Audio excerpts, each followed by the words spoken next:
নারী ইতিহাসের বিস্মৃত অথচ গৌরব উজ্জ্বল অধ্যায়কে সামনে এনে এক অনন্য উদ্যোগ নিল ত্রিপুরা মহিলা কমিশন। মঙ্গলবার আগরতলা রবীন্দ্র শতবার্ষিকী ভবনে অনুষ্ঠিত হল নারী স্বাধীনতা সংগ্রামী ও সমাজ সংস্কারক অহল্যাবাই হোলকার এর জীবন এবং অবদান নিয়ে এক বিশেষ আলোচনা সভা।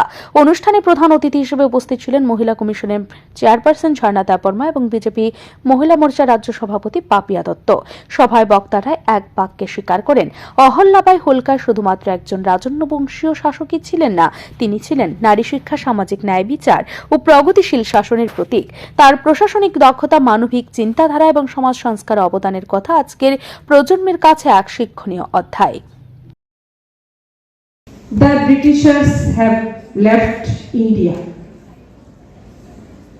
যে আজ অবশেষে ব্রিটিশ ভারত ছাড়ল, আমাদের জন্য বিষয়টা খুব আশ্চর্যের ছিল যে আমরা তো সবাই জানি 1947 সালে দেশ স্বাধীন হয়েছিল, ব্রিটিশ তখনই ভারতবর্ষ ছেড়ে চলে গিয়েছিল। কিন্তু আজ এত বছর পর 2014 সালে ইংল্যান্ডের পত্রিকায় আসছে যে অবশেষে আজ ভারত ছাড়ল ব্রিটিশ। কেন? কারণ কি ছিল? আমরা তখন এত ভারতবাসী আমরা বুঝতে পারিনি।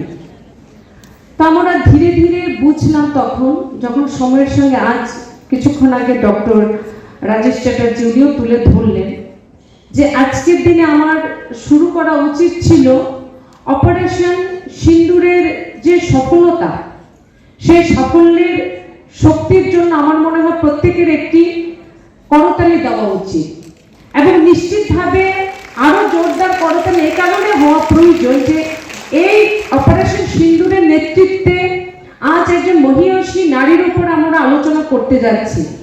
এই অপারেশন সিন্দুরের নেতৃত্ব আমরা দেখেছি দুজন বীরাঙ্গনা, যিনি উইং কমান্ডার ভূমিকা সিং এবং লেফটেন্যান্ট কর্নেল আমাদের সোফিয়া কুরেশি।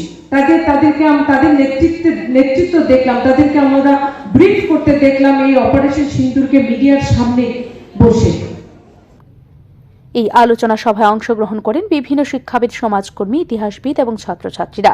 আলোচনার মাধ্যমে উঠে আসে কিভাবে অহল্যাবাই তার শাসনকালে নারীদের সম্মান ও শিক্ষার প্রসারে কাজ করেছিলেন এবং দুর্ভিক্ষে দরিদ্রদের জন্য অন্ন, জল ও কর্মসংস্থানের ব্যবস্থা করেছিলেন। ঝর্ণা দেববর্মা বলেন, নারীর ইতিহাস মানে কেবল পেছনের কথা নয়, তা ভবিষ্যতের পথ নির্দেশ। পাপিয়া দত্ত বলেন, আমাদের নতুন প্রজন্মের কাছে অহল্যাবাই হোলকারের মতো নারীদের জীবনের কথা তুলে ধরাটা খুবই প্রয়োজন, কারণ তারা জানবে নারীর ভূমিকা কতটা গুরুত্বপূর্ণ ছিল ভারতের ইতিহাসে।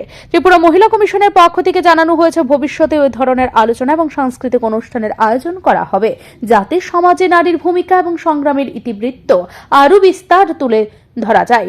এই অনুষ্ঠানের মাধ্যমে একদিকে যেমন ঐতিহাসিক নারী নেত্রীদের অবদানকে সম্মান জানানো হলো, তেমনি অন্যদিকে বর্তমান ও ভবিষ্যৎ প্রজন্মের কাছে নারীর ক্ষমতায়ন ও সমাজে তাদের অবদান নিয়ে এক ইতিবাচক বার্তা পৌঁছে দেওয়া গেল। ব্যুরো রিপোর্ট, ঋদ্ধি নেটওয়ার্ক।